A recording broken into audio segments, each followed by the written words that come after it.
If I could only grow one houseplant for the rest of my life, that would be sad, but it would be this one. Let's talk about why. And I would also guess that this is the best-selling houseplant of all time, and for good reason. This is the golden pothos, and in my opinion, this is the greatest houseplant of all time.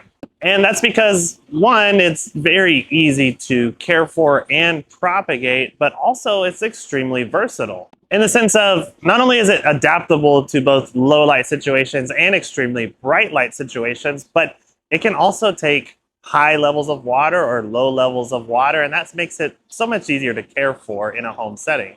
You can grow them in hanging baskets like this and allow them to trail downward, and they can get very long in these situations.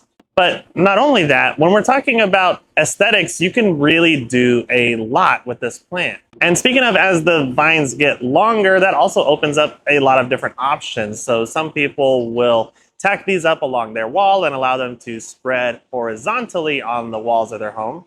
You can also do fun stuff like putting them onto shaped trellises or frame them around a windowsill or window frame.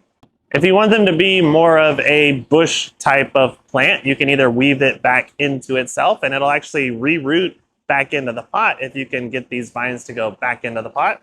Or if you're needing more of a vertical element in your home, you can put these on a moss pole or a totem pole. And if you can get them to root into that moss pole, the leaves will actually start getting a lot bigger than what you see here, and they may even start fenestrating. And of course, I mentioned how easy they are to propagate. You can just take a cutting of this and stick it in some water. It will make roots within a few weeks. And then you can either leave it in that water and grow it in what's called hydroculture, or you could then take that and transition it back into soil as a completely new plant.